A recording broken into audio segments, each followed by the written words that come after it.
Is guacamole a fruit salad? What is the best milkshake for bringing boys to the yard?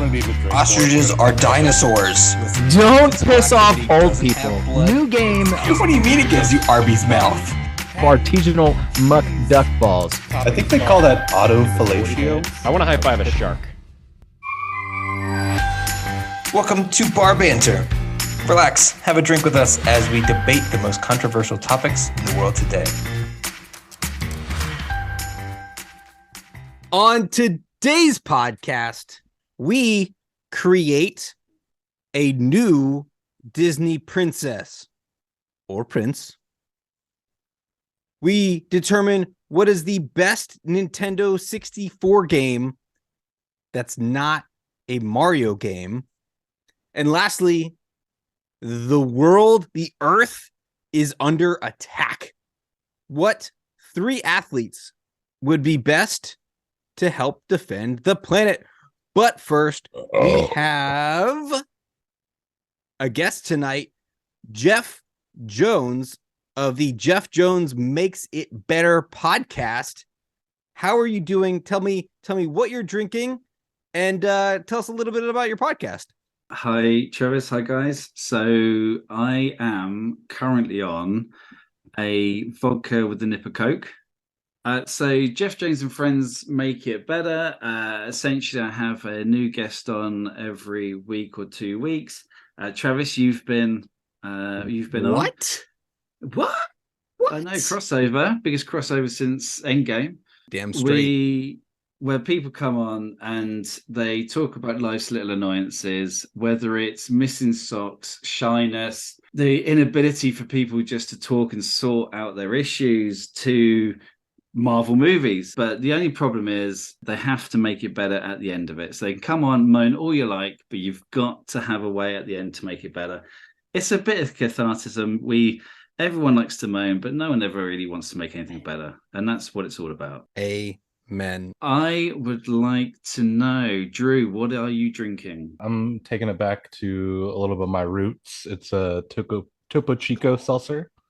Do you know what? I could have bet $20 that you were going to say seltzer. Actually, from listening to this podcast, I mean, it was going to be a seltzer.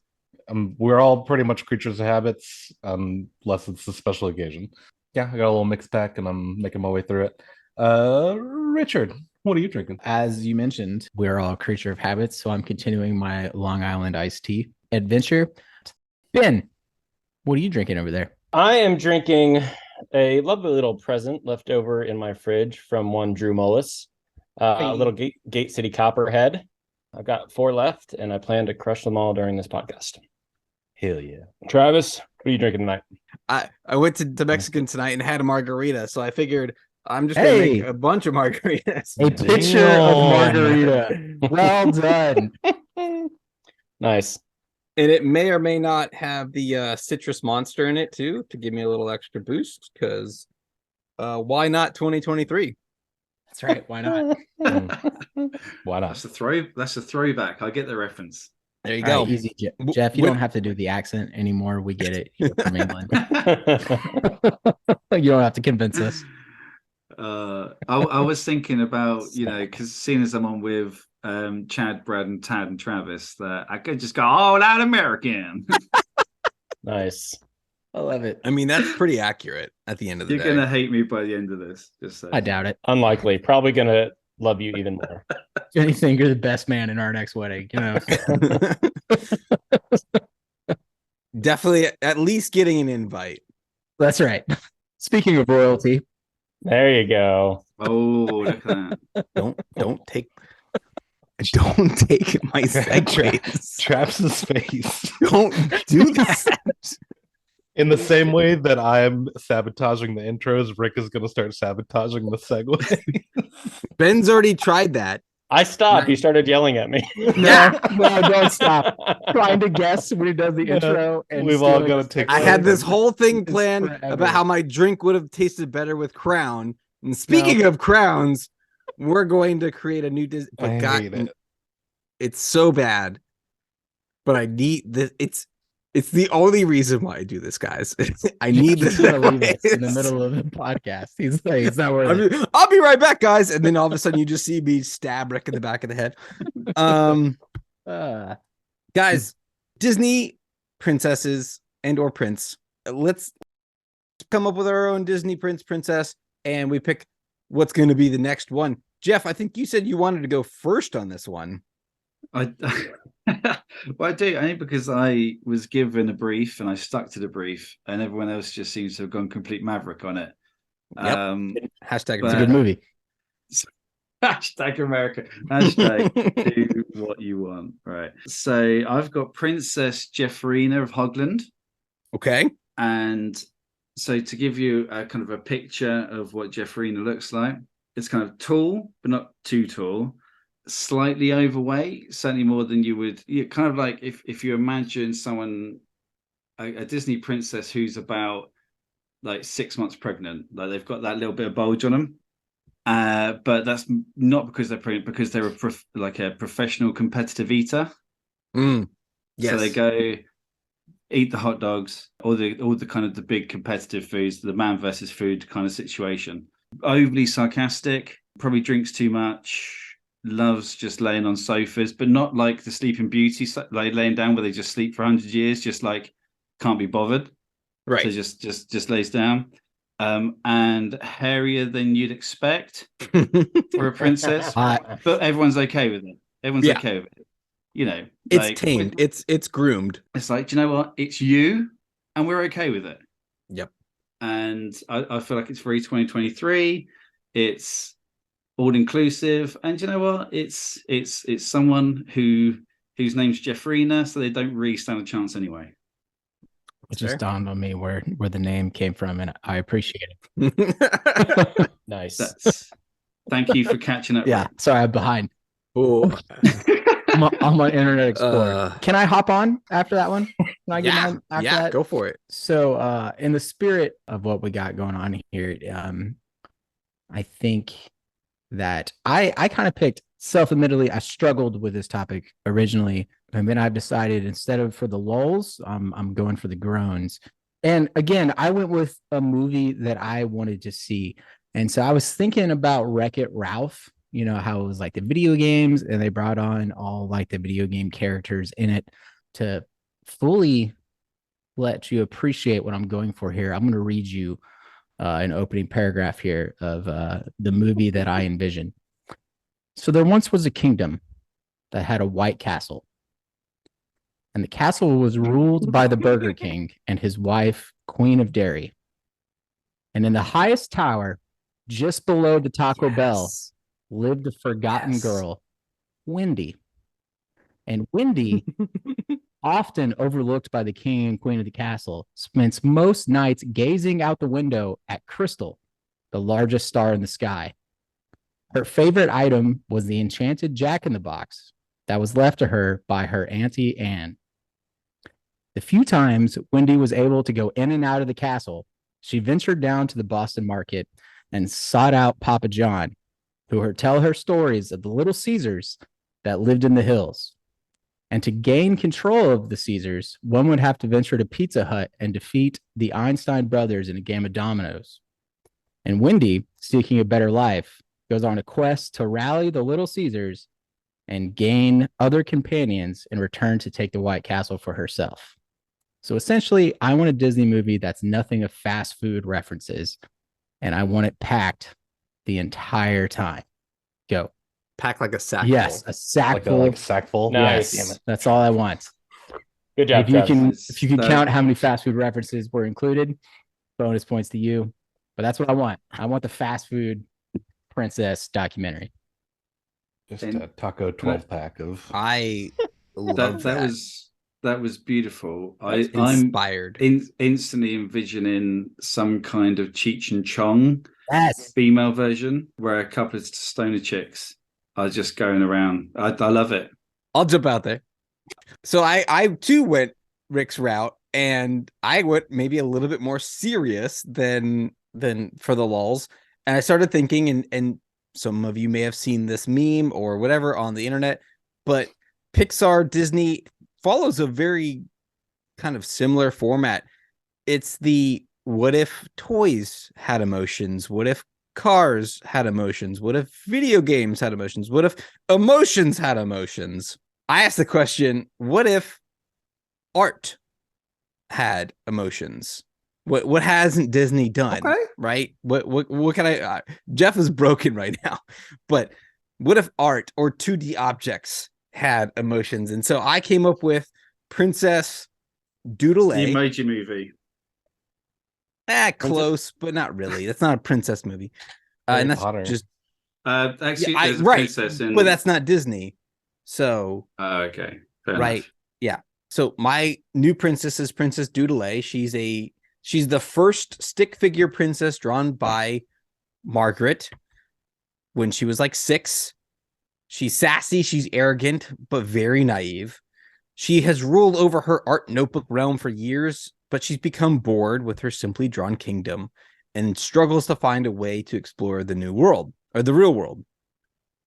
When Margaret is searching for something and she's rummaging through her old things, she knocks over her notebook, allowing Princess Doodle to escape. But very quickly, she realizes being a 2D object in a 3D world is terrifying, so she jumps into the first 2D thing that she sees, and it happens to be a poster of a boy band, and so she gets to live out an experience of being with a boy band. Then she jumps into a romance novel, and the picture's there. Tell me and so why. she actually can jump from, thank you, she can jump from 2D thing to 2D thing, gaining all of these life experiences, and eventually she'll end up getting trapped in an MC Escher painting where she'll run up one staircase and be at the bottom of another and just going round and round and round and round and round and round forever. I haven't figured out how she gets out of this painting yet, but eventually she gets out. It's up to her. And she That's the journey. returns to her notebook and rules her kingdom with a lot more humbleness and is complete I'd at watch that that point. movie. Travis, I got this for you. She finds a painting with a set of paints and paintbrushes in it, and then she can actually literally paint herself out of like A corner? doors out Nice. of the Yes. painting. That Yeah, could we be got cool. this. We got a full Disney movie. Yeah. The Mona Lisa follows her Yeah. around, giving her guidance. Yes, that's her godmother. Yes, the fairy godmother, Mona Lisa. We have a movie. Pitch it. Ben, go. All right, so this is funny. So Rick, I also kind of went a food route, but you guys are missing something that is prevalent in almost every Disney movie that's out there right now. And honestly, it's the hidden sexual innuendos that are in almost every Disney movie. So Okay. I built a funny story off of food with a little bit of fun thrown in there for the adult humor, because let's be honest, Disney movies are both now for kids and adults. So here's my story. It's not very long. We've got Princess Plain Muffin, born of Mama Cinnabon and Daddy Donut. Very boring, very nothing special in the world of breakfast. Nobody wanted her muffin. Nobody. And she was just shunned. Nobody wanted to be around her. She meets Prince Pop Tart of Frostberry, gets married.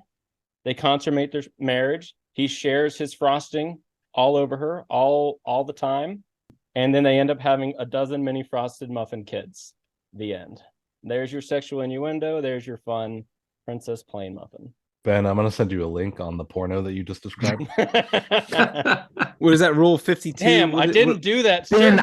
I think you're a little too obvious though, in terms of Randy Marsh and the woman in white. You know, you can't be that obvious, or they're gonna figure out what you're doing. Okay, that's a good point. Well, you know what? Let me work on my story and make it a little less obvious. I think I can I work mean, on that. I like where you're at. You're right, but there's definitely those innuendos there. But I feel like shares his frosting is just a little bit too on the nose, and But I'm it's- using that as an actual pun. It's behind the curtain. right, Drew, you're up. Mine is not as fleshed out as y'all's, but I do have a beginning for it. So I was thinking about real life people, and I started to go through the list of like Disney characters, their father is always like either a big scary person or a big Or jovial dead. person or dead, or that like they're this larger than life figure that they either have to live up to or they put constrictions on them. So I'm thinking about real life individuals who have the potential to become Disney stars or Disney princesses, and I'm going with Jasmine Johnson, Dwayne the Rock Johnson's daughter. If you follow him on Instagram, their stories together are the most adorable thing in the entire world. Dwayne Johnson is a powerhouse in so many fields, great marketer of himself, was in Moana as an actual like male lead. She, as an individual, has so much to live up to that she fits that princess trope very well of, either having the world is her oyster and she can do anything and everything she wants with her life, but is she really happy? And she's only 7 right now, so it's one of those like she can grow into whatever kind of story she wants to, and that's about everything I've got fleshed out for it so far. And that's incredibly deep, Drew, for this platform. But also, what's interesting is I was going to point out that for at least 2 of these scenarios, The Rock probably could have been one of the main characters in those stories because he's in everything at the moment. That's true. So it is this kind of synergy of everyone's stories combined just to break through The Rock's daughter. Wait, yeah, run that back for me. That's it. I'm talking about a whole bar banter universe of everyone's included in the same thing just to highlight The Rock's daughter. We have our own multiverse. I'm here for it. That's it. The bar banter. I'm okay with I'm down. I'm okay with the multiverse part. Since we're all above or older than 30, I can't say that we're all trying to highlight The Rock's 7-year-old daughter. I can't do it. Freaking I can't adorable. do it. Have you looked The at Rock's her? in We're not everything. saying she's No, not no, adorable. no. We're not saying that. Yeah, she's probably adorable, but if 4 to 5 grown men are creating a multiverse to only highlight a 7-year-old girl, that's not okay. It's the Rockyverse. The Rockyverse. The Rockyverse, yeah. The Rockyverse already exists. The Rock is no, not the Stallone, not the rubbish one. The one with the Rock in it. The Rock is in everything with either Kevin Hart or the other guy. That's just what happens. And now what we're saying is the next generation, or what Drew's saying, the next generation of like what the MCU is going through at the moment of bringing through the youngsters. It's the Rock's daughter. So it's a real that's like interesting MCU. Yeah, and we're going to have Owen Wilson's child if he has one. We're going to have it's phase Sandra Bullock's 2. kid. Phase I like 2. that. Exactly. Yeah, because you're right. That started big time with like Miss Marvel and Haley Steinfeld playing Hawkeye and everything. That this phase 2 has started with all these younger ones kind of moving into. It's time for the kids to come through. Jennifer Aniston said there's no film movie stars anymore like there used to be. Well, now's the time. The Rock's daughter, all the celebs that we know, all the stars that we know right now, it's their time. So it starts with The Rock's daughter. I think what we can all agree on, though, is when the aliens come, The Rock is present. I think we can all agree that he is one of the 3. Agreed. We haven't got that as later. You're not even good at segues. Like I'm bad at segues. You're just like not good. Okay. I don't remember what topic's next. Maybe it was I told you. Not that one. At some point, Travis was going to start getting pissy. It's happened yeah, we already. Know. We know how it goes. That's the trick. Egging him on at this point. He'll make a mistake. Guys. We all pitched a Disney prince or princess, whatever it was. What's gonna be the next one? Right? It doesn't necessarily have to be the best. Which one do we want to see come to life? What's the next Disney movie out of all of those princesses? What's next? Honestly, Travis, I feel like yours is the best. It's the most fleshed out, where I could legitimately see that being a movie of like being the princess is trapped in a painting and has to find her way out and whatever.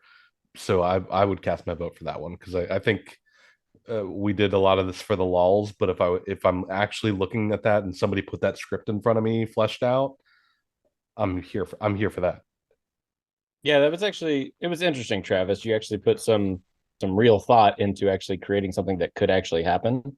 So I would actually, I would be fine with jumping my inappropriate pastry camp to jump on Travis's. I'm in agreement. It doesn't matter, Geoff. They already picked me. Because well, I want to say because it Go. fits the Disney trope. Yes, Travis, yours is, but because I'm hypnotized by Drew, he gets my official vote. Nice. Who isn't hypnotized by Drew, by the way? What are you doing later, Jeff? Probably passing out in a pool of my own vomit, if I'm honest. Hey, wouldn't be the first time. Like I do any other night. All right, so we've crowned a new princess, but can we crown the best non-Mario N64 game? Before we get into this, I just want to say there are some games like going through and researching this, like that I completely forgot about that were so much fun to play. And as I alluded to, I don't know what's going to make it on our recording, but as I alluded to for everyone got here, like it was hard for me to separate the fanboy, like which ones did I just enjoy playing versus like what is truly the best non-Mario 64 Thank game. you. And it was a tough line for me to walk. So I'm very curious to see where this conversation goes. All right. So I kind of did some research over the last couple of days. I played about a dozen 64 games just to, kind of get back into it, get used to the graphics again, stuff like that. And, I've got my favorites that I grew up with, but I really settled on 3. Okay. And I'm gonna pick a favorite, and then we can talk about the other ones later. But as far as holds up, over time, I'm 35 right now. This was a game I played when I was 10. It was fun then. It's still fun now. This is a game that I feel like when I've got friends over, we still play, and even as adults. So this had to be a non-Mario game, and I am going to argue certain games later are and are not Mario games. But I had to go with a game that is so much fun because it is so ridiculously terribly made, and it's Blitz 2000. So whenever we get together, we play Blitz 2000. You run, you destroy the other guys, you put up a ton of points, you get to pick your teams, and the best part of it is at the end of every play, you get to run around and find the other players on the field and just completely crash and destroy them. I guess before anybody else goes, I liked NFL Blitz. So I have, let's see, 1, 2, 3, 4, 5. I have like 15 games I have written down. NFL Blitz is one of them. But to me, it would, again, it's something I say a lot. It's got to be, I'm a big fan of standing alone. And I get what you're saying. I love NFL Blitz. It's a lot of fun. But if we're really boiling it down to it, I mean, I get it. You can, after the play's over, you can knock people out, which is fun. But is it really that different than like Madden or anything? Like it's a sports game. It's kind of what I'm getting at. And I get it that you can use that against me if we pick future games. But that was the reason why I didn't pick NFL Blitz as the best one. It was a lot of fun. Just to roll out some of my honorable mentions, like Battle Tanks was a game that I personally loved and played a lot, but I wouldn't say it was, quote, the best N64 game. Do you like tanks? I like tanks a lot. Okay. For those that are unaware. I also really enjoyed Winback Covert Ops. It was like a third-person shooter kind of game. Lots of fun. I also enjoyed Gauntlet Legends, which was kind of like, and I don't know when Diablo was made, but same idea where everyone picked a type of character and you kind of Diablo'd your way around the game. Yeah. A lot of fun. Again, I wouldn't call it the best. Conker's Bad Fur Day was a lot of fun, but for me, for me, where I'm gonna go best, and Zelda's on my list, but I'm gonna. It's a boring answer, but I think it's a true answer. I'm gonna say GoldenEye is the best non-Mario N64 game, just because I know it's going to be part of the conversation in the future, but it kind of laid the groundworks for those type of shooter games. And I think it was kind of where you have, the open world versus, first person shooter games. I think that one, if not the best, it makes the podium in the top 3, and so that's going to be the one that I select. It definitely holds up still. I mean, we bust it out every once in a while, and yeah, that was definitely on my list of top 3, Rick. And then in games similar to it that came after, like Perfect Dark. Perfect Dark was on my list. Yes. I remember getting Perfect Dark and then playing it. And it was fun, and then I went back to GoldenEye. So I can appreciate that GoldenEye a little bit better. So I think GoldenEye's across platforms is historically everyone's favorite game at one point in time. Mm-hmm. Yep. Like it just set a precedent for that kind of genre of game. I mean, I must admit, so I think I'm a little bit older than you guys, and I stopped gaming probably just before Pac-Man. or whilst whilst dude, whilst the N64. So I didn't have an N64, so I lost my love of gaming because I chose to get a Sega Saturn instead of a PS2. Nice. And that was the biggest mistake in the history of game mistakes, and it destroyed my love for anything digital in that way.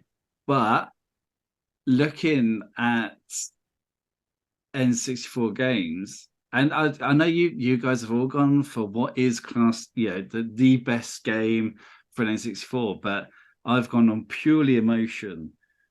And I'm looking at Bomberman. Nice. So I don't care if Bomberman 64 is the worst version of Bomberman. Bomberman is the best game. If you just want to pick up a controller and play with yourself or 3 other friends and just complete annihilation, some fun, it's high impact, it's a bit crazy, it's just mad fun, and it's simple. And I mean, the biggest issue with gaming these days is there's so much to do. Just pick up a controller and try and blow someone up on a 2D board and just go for it. Like I say, the N64 version may be completely different, but Bomberman as a franchise in itself is completely underrated. And for me, it's one of the most enjoyable games that you can just pick up, play, get on with. There's winners, there's losers. You haven't got to worry about metrics or anything else. There's nothing. You don't have to worry about what gun you've got. You just blow something up and kill someone else. And essentially, that's all we want. I like it. That's my argument. I thoroughly enjoy that pick. Not my pick, but like that is not one I had thought about. But that's the kind of, when I think of N64 games, I still want that. Let me pick up a controller and blow something up. Right. That's what I think of when I think of N64 a little bit. Because I'll tell you what, my biggest argument is, if you're going to pick up a GoldenEye or you're going to pick up other games, you know how much time you need to play them. So like, right, I'm going to play GoldenEye, I'm going to play Tony Hawk, which was nice. 2 of my other picks. That's also a good game. So those were my 2 and 3 was GoldenEye and Tony Hawk. But you need to invest time. If you are sitting there and you're like, do you know what? I've got 5 minutes or I've got 8 hours, or at any time I'm going to get interrupted. Just pick up something nice, easy that you can just go through the levels. You can play with friends. You can do it yourself. Just do it. And that's my pick, because it's just that kind of quintessential, easy playing Bomberman, any platform, any console, anytime. I would choose Bomberman. I like what you said about the anytime, any place, anywhere, because I feel like, to me, the best games are ones that you can just kind of pick up, maybe play for 20, 30 minutes and then put back down, which is why, Ben, I like the Blitz pick. I think that's a really good pick. The reason why I don't like it is because I can't play it one player almost. I can. Why not? There's a ton of side games. Those were always so much fun. Yeah, but like to me, Blitz is much more enjoyable with other people, right? And I think you need the best game has to be good by itself and with others. It's got to have both. which is why I'm heavily leaning towards GoldenEye. But the one that takes it for me, because it does have, I think, the best single player playthrough, and it has a multiplayer component to it, is going to be Star Fox. It's the one game I can plug in. Jeff, to your point, in theory, yeah, to beat the game, I need like 45 minutes to an hour or so, but I can get through 2 levels, be happy, and turn it off. I've blown enough shit up. I'm flying in an airplane. I've got the double lasers. I'm doing the barrel roll. I've satisfied my craving to blow stuff up and fly this plane. And it is one of those playthrough games where you're just going, right? I don't have to necessarily think about what I'm doing. I'm just going through and playing. And again, if I do have other people over, if there is, I can have a multiplayer type environment where we shoot each other. So I'm going Star Fox 64 as my pick. I want to make a point that instantly disregards yours, I'm afraid, Travis. You could try. So if you are in a situation where you say you have, so everyone on this point, so now there is 6 of us, right? You're all in the same place. And so everyone's in the same place and you're all playing a game. So I don't know, whatever football nonsense Drew spoke about, you're all playing that game. You get knocked out or you're dead, whatever it is. It's a platform game. And then you have a player who is out of that game, right? Mm-hmm. You're going to pick up a game, which you can play nice and quick and simple. You have 2 players that are out of that. So you're doing a tournament. They're out. You're going to have 2 players who just now want to play something nice and quick and simple because they're waiting for the next game. 3 players, 4 players. You're not going to go with that star thing. You mentioned it on pretty much every other podcast.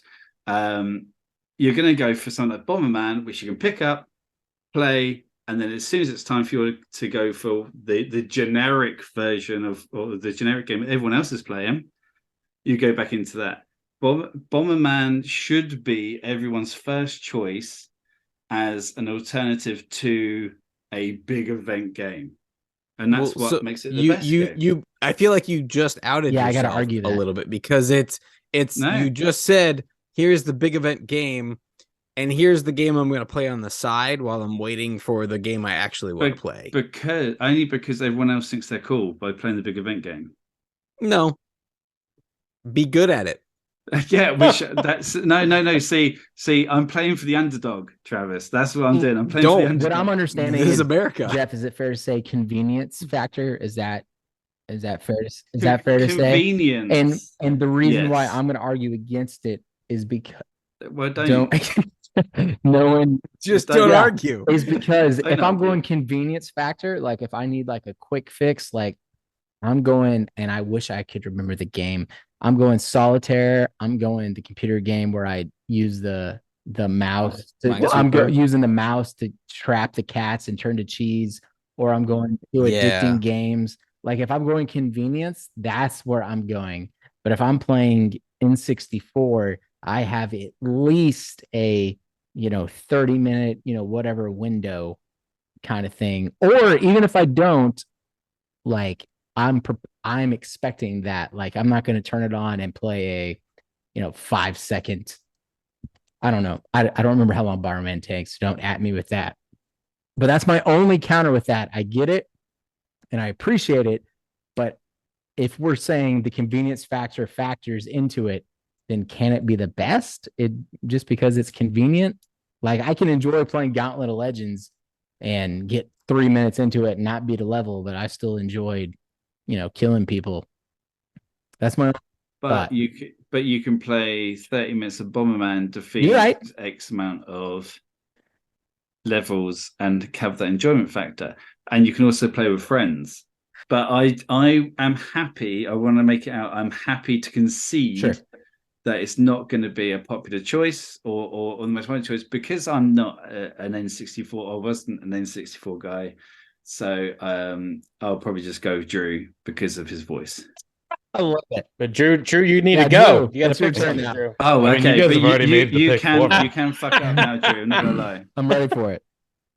Before I get to my pick, which we all know what it's going to be, and if you don't, you haven't listened to the podcast because I've gone on diatribes about it before. 64 was the first console and like marriage between the arcade Yes. and the single player games that Right. had length and depth and story driven. I'm not choosing a game that has multiplayer. I do love those games, and since we're going non-Mario, we could mention games like Mario Kart and Smash Bros that have that multiplayer aspect, which I think kind of fills that void of like, we're waiting for the main event, but yeah, we just rotate out. Somebody dies, you rotate out. If somebody loses, you rotate out. That's kind of the fun of being together and playing a 64 game. But, and I will keep this very short, Ocarina of Time, the best game ever made in the history of all games, mostly because of when it came out and what it brought to the table. There were some other first player story driven games in that timeline, but being a successor to other Zelda games and bringing the first kind of 3D realm to it, you had storyline, you had mini games, you had first person shooter parts of it, you had mounts that you could get on, you could completely ignore all of that and just go hunt for golden spiders. There were side quests. For me personally, it brought a lot of replayability because you could do things in different orders even though you're going for the same goal, and you could beat the game without doing everything, but then you could go do everything, get the master sword and that kind of stuff, and make the experience had more to offer than just the basic I'm gonna beat this game as quickly as possible. And I know it's not one of those games you can like put down and pick up as much because there's a lot of puzzles and things that you have to solve and they take a long time. Fuck the water temple. But just overall for me, and I've played it recently within the last 3 years. I've played Ocarina. I was expecting that time It frame to still be holds up. shorter It's amazing. than 3 years, but that's fair. Just because I don't have a 64 and I had to I got emulate you. it last time on my computer, and it was a whole big deal, Rick. It took a long time to I figure got that you. shit out. It's a personal choice for me. And some of the other games that you can put on that list would be like Donkey Kong 64, Perfect Dark, the really story driven games where you have multiple ways of beating it. Those are up there too for me. But I personally love that single player story driven quest. So here's where like the console comes into it. I didn't feel like N64 was the best at racing games. Oh, Like no. obviously Mario Kart has a special place for us as a group, but if you go to you're like right. PlayStation, Right. much Wipeout better 2. Much better. at developing. Rick, what was the one we played all the time with the tag on PlayStation 2? Need for Speed? No. Oh my God. Yeah, I'll think of it. We played a lot of Need for Speed on PlayStation. I remember that. We played the tag all the time where you had to like you had to go. It was like basically capture the flag in cars. Yeah. But Oh my I God. felt like that, like racing games in general have just been done better by other consoles and other NPC contributors than ever. And there were some okay ones, but I felt like first person shooters and then like sports games did much better on N64 than other types of games. Drew, I like the way you phrased it. You said the N64 was like the combo of like story and arcade, or however you phrased it. I think that is a good way to describe what should be, the best 64 game. Star Fox. Not Star Fox. Okay, It's literally a arcade game with a too story. repetitive for me. All right, so just So is to every make this a arcade little bit game. easier, I'm gonna go with my runner-up because obviously Blitz was a personal choice. I'm a huge football junkie. My runner-up was GoldenEye. I'm jumping on that camp because I can still play GoldenEye to this day and freaking love it. And I appreciate that my pick was a little bit of a homer pick. So I'm jumping camp, going to GoldenEye because the game is timeless, amazing first shooter. Still get excited when you do all weapons and you pick up that golden PP7 and you get that headshot. So So I am typically not a fan of sitting on the fence, but I may do that in this case. Don't. But Just because don't do it. Rick, Travis, don't. I like Star Fox, but I don't love it for the best game. And But you literally said it's the best N64 game. You said this is the perfect blend of arcade and console, right? I did. Yep, That's what I happened, said that. right? I said those words. When you think of arcade games, at least me, I'm thinking Centipede, I'm thinking Pac-Man, Yeah, I'm Galaga, thinking Galaga, right? Yep. The very repetitive, progressively harder type games. But that to me is Star Fox in quote 3D with an actual story put behind it, which is why, to your definition, it fits perfectly. It does. I'm not arguing that. So then why isn't it the best?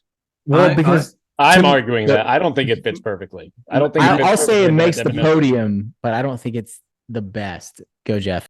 I'm gonna say that.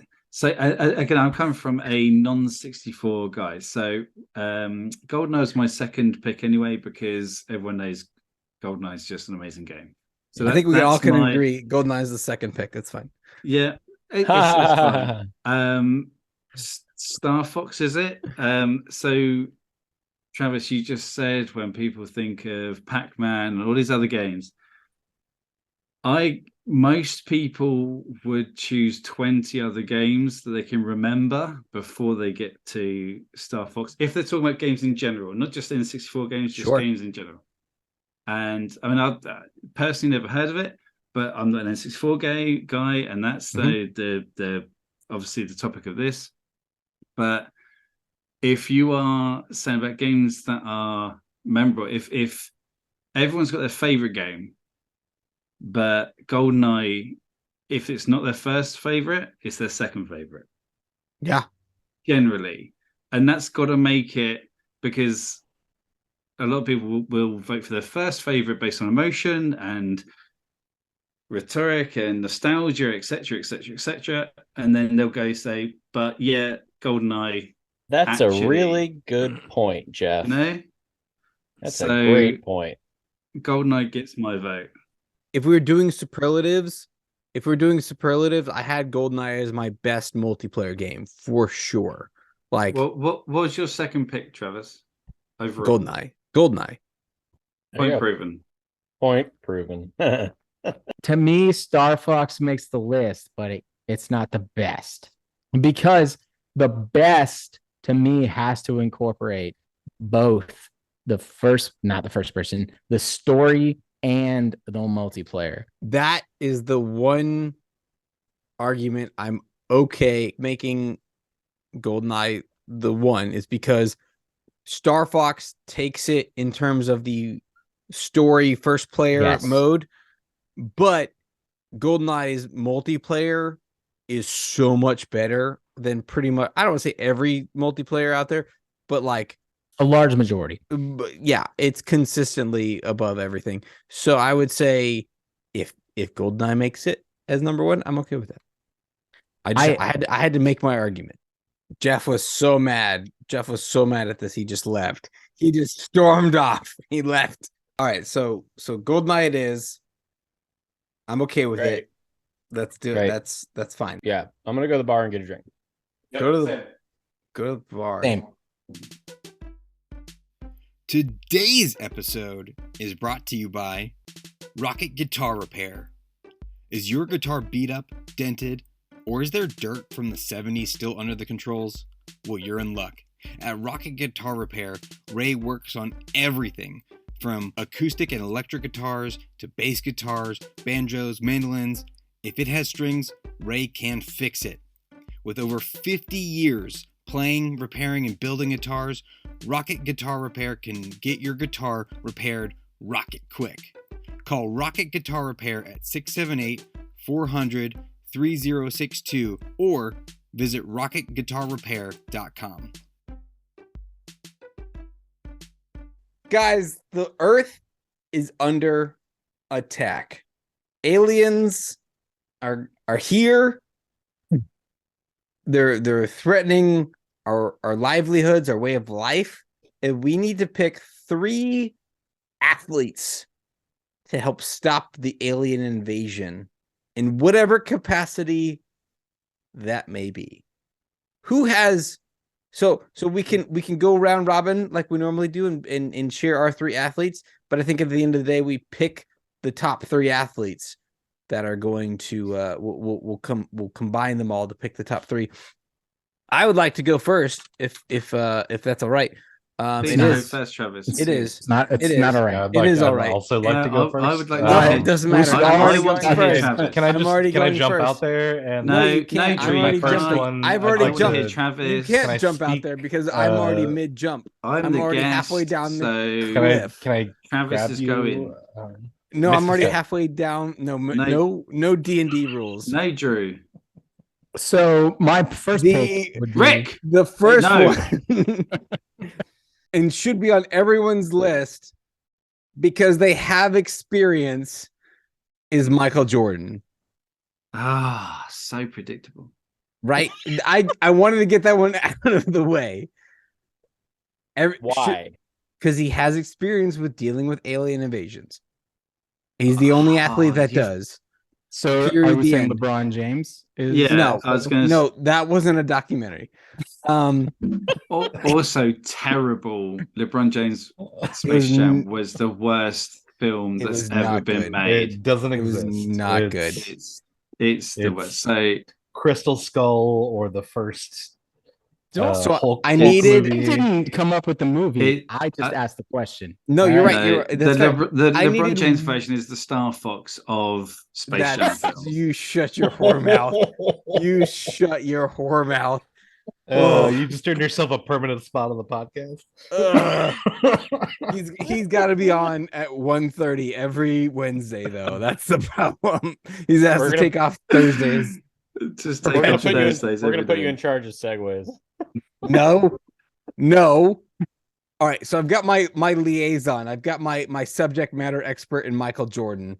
I need someone intimidating. I need someone to show these aliens that we're not just a bunch of like average weak people. So I need the mountain. Give me the mountain. Give me Halfor Bjornsson, the mountain. The powerlifter. Yeah, the 6, mountain 7, from Game of Thrones. 8,000 pounds. The most intimidating person I can think of. And then I need someone who's actually, because my thought is these people are not necessarily going to lead an army, right? I'm going to put these people at a table. I need a trio of people who The will sit mountain's down. not going to do that. He's an intimidating character. He's going to stand in the back, right? He's going to be like, intimidate him. I need who's going to be at the table negotiating with these aliens, and I needed someone who only knows winning. That's all they do, and someone who stays super calm under pressure, including the day after they win the national title and they're still drunk on an interview on TV. Give me Stetson Bennett. Oh my god. No, I'm kidding. It's not Stetson Bennett. I don't know. I do as a Georgia said fan. athletes. Yeah, the best the most winningest athlete. I need one of the most charismatic, winningest persons ever. Someone who can call an audible or two. I don't. Give me Peyton Manning. I want Peyton Manning at the table doing the negotiations, being that person to represent the world to the aliens, and is just going to be like, "This is what's up." Two of those are incredibly obvious, and one of them is a star choice. But also based on your own thing of needing people to be at the table discussing, you've got the mountain behind you. That's an intimidating factor. So I don't know. Maybe it's my non-Americanized thinking that if you're going looking for peace, you have the obvious act of war behind you. It's kind of like saying, "Hey, it needs to be. It needs to be it's not a surrender. Here's Mario, but behind is Donkey Kong. Yeah, that's a great point because no, it's not a great point. No, it is. It is because because you're saying it's not a surrender No. meeting, right? It's not a I'm throwing in the It's an fire. encounter. I need to put my best self forward, and that best self has to have intelligent, and it has to have strength, and it has to have experience, and that's what I've assembled. Let me hop out there. Let me try to attempt to bridge the gap here, Please. or to say mind the gap. Mind the maybe. gap. Thank you. There you go. So I like the idea. It's about diplomacy in this case. It's not necessarily to fight, to prevent destruction here. So I have interesting balance, and as well as something I think Geoff might be able to at least identify with a few of these. And by a few of these, I mean one. So for the muscle to take them, because Travis is right, you need some sort of muscle in there, and I'm willing to be countered if we're saying they need to be currently living, but I'm going to say Andre the Giant is going to be one of mine. I'm okay with that pick because for anybody who's seen The Princess Bride, he is in there and he takes it into a sporting approach. Second person, which is Dwayne The Rock Johnson, also will be at the negotiating table with me. But to round it out and to really get Geoff involved here, you need the diplomat's diplomat. You need the Englishman's Englishman. And just by this person's name, you think royalty. So give me Harry Kane to round out my ensemble here. The striker for the Tottenham Hotspur, and as well as the English, international team. Give me those three, and I got the funniness, I got the seriousness / the royalty aspect, and then I got the muscle. First pick, Lance Armstrong. Nice. The second most obvious. Carry on. Cheater. We need somebody with exactly. We need somebody with staying power. You need someone with balls. With one ball, not balls. One ball can do what everybody else can, and is willing to lie about using substances. He can't do what nobody else can. He can with substances. I need somebody who's willing to break the rules. I want somebody who's willing to do whatever it takes.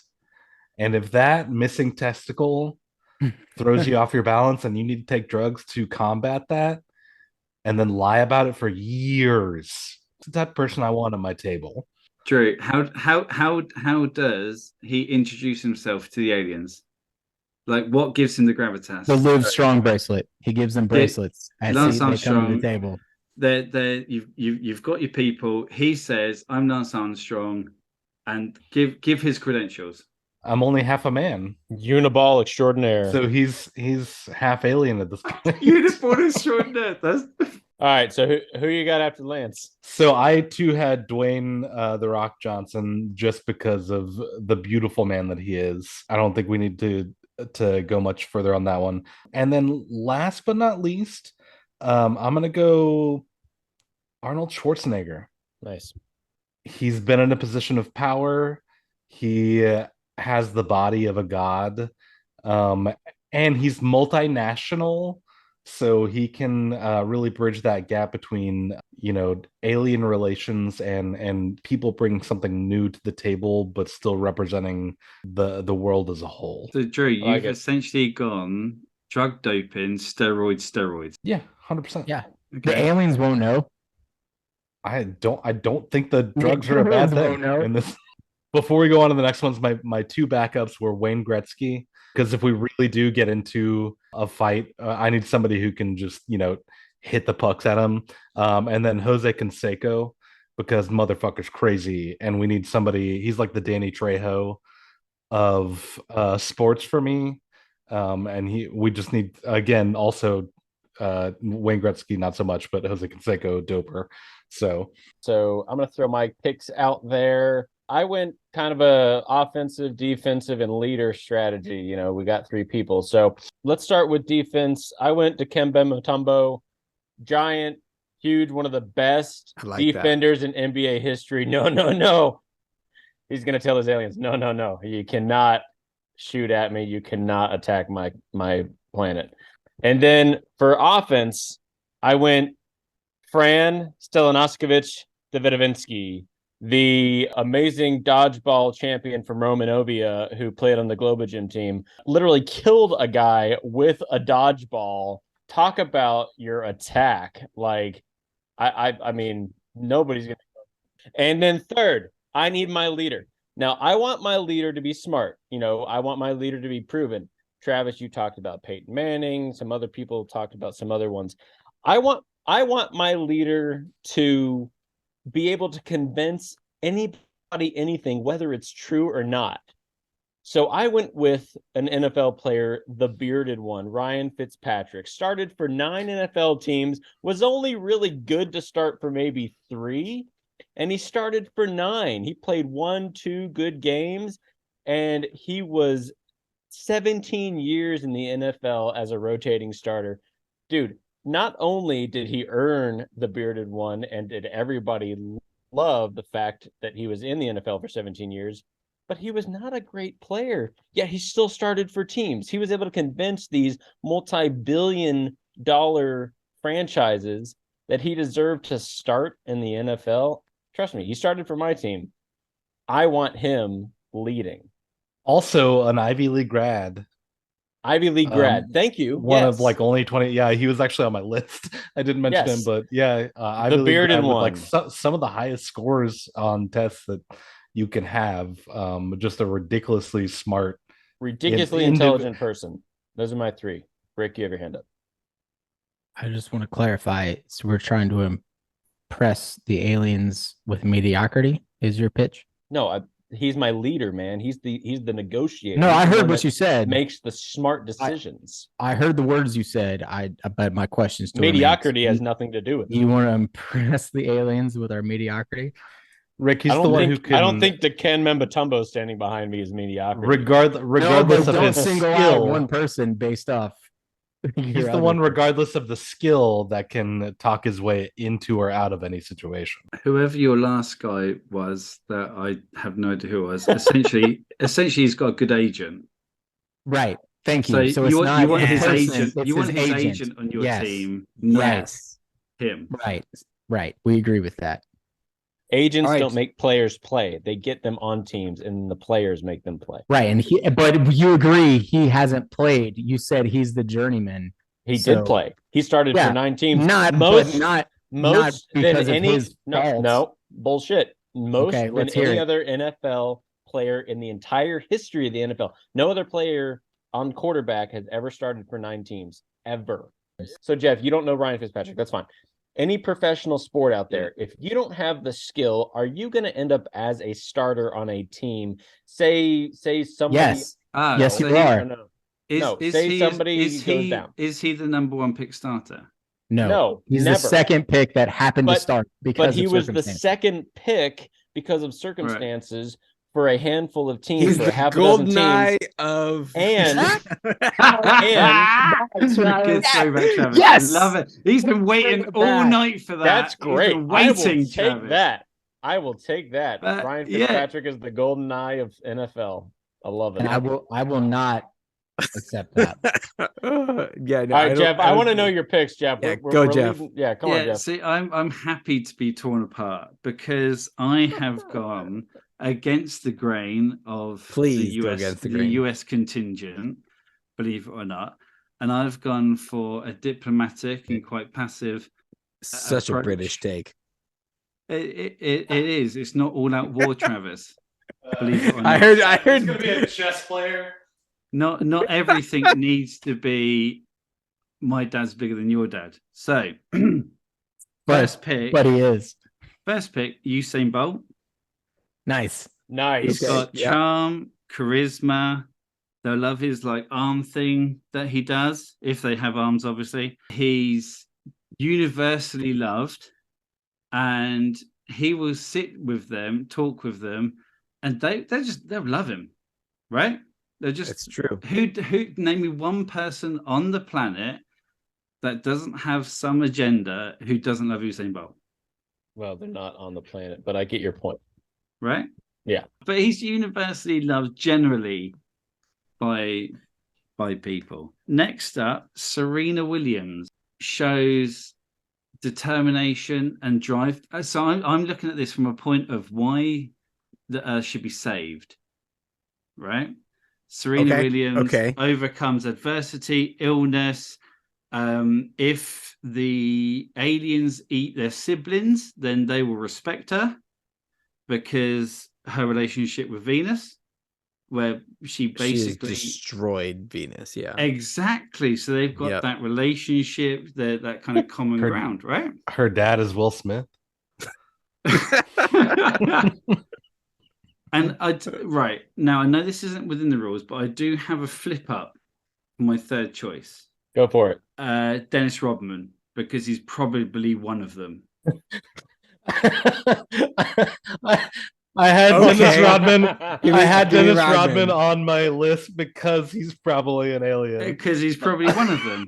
Okay, so I've got Bolt, Williams, Rodman. And I'm sorry, but that is a winning team when it comes to negotiations. I like it. When I was looking at this originally, and I was thinking just like famous people in general, I had like Mark Zuckerberg and like people that are obviously lizard people. Yes. in human clothing. Love it. But not a lot of sports people came up, so I had to tank that idea.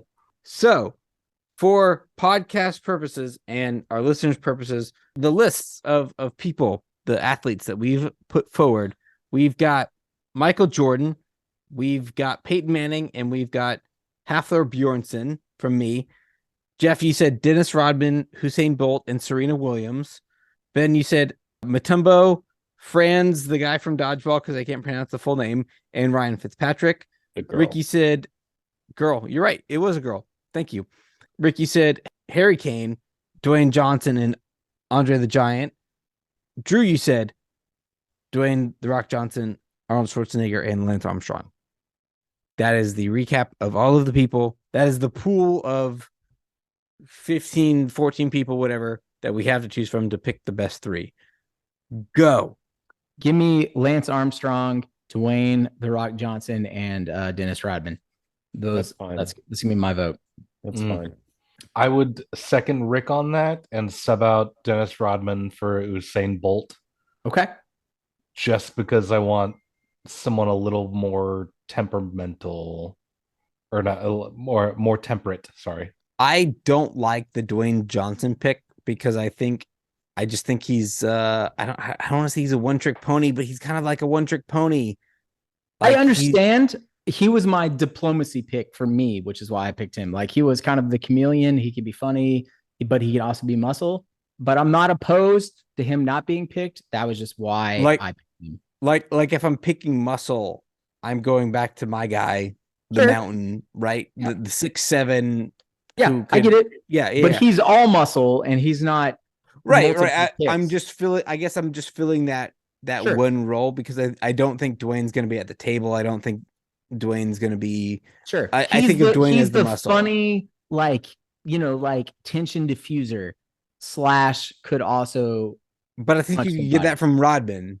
You can, yeah, sure. Dwayne also has pallets of tequila. He can use Molotovs. You're not wrong, but any of those people could.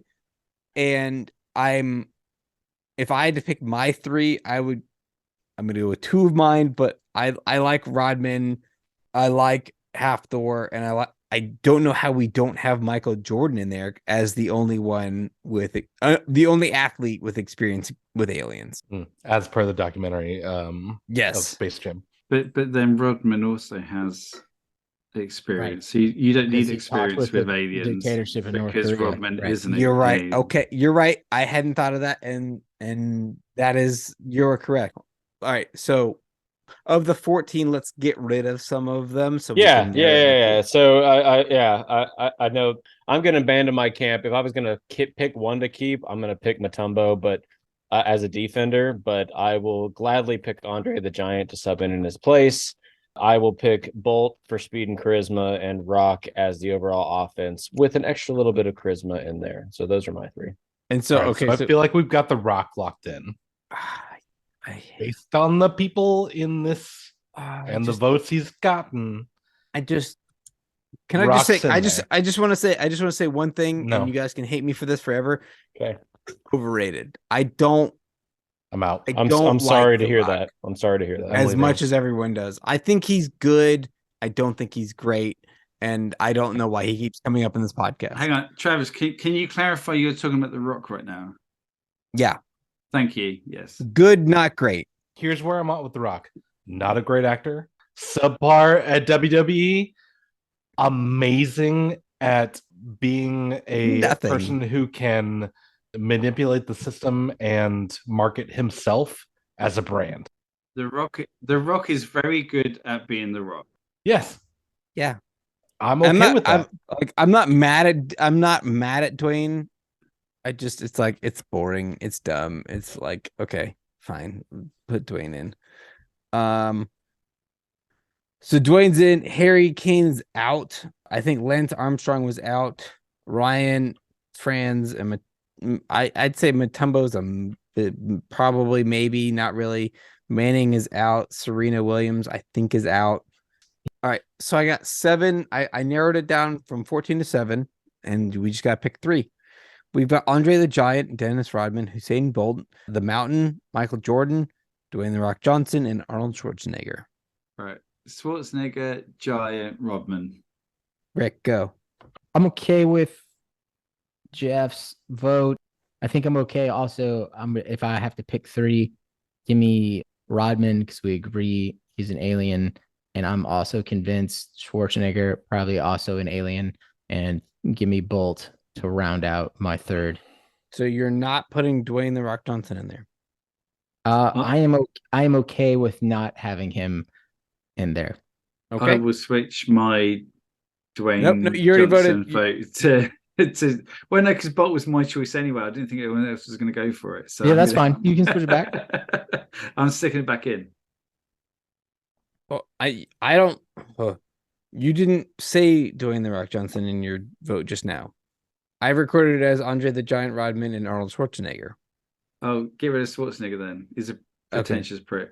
No, actually, no. Giant. Get rid of the Giant. No, I've been drinking for like 6 hours. This is really hard. I was just about to go with Andre. I am deep in it. No, because Andre's Giant didn't do anything. At least Schwarzenegger's trying to be at least some But kind he's of so nice. Jeff, Right. get your shit together. Started in Princess I Bride. need to get my shit together. Rick, I don't even really know where I am right now. I don't. Anybody want a peanut? Rick. Okay, Drew, go. I'm gonna go Rodman, Andre the Giant, and Schwarzenegger. Ben, go.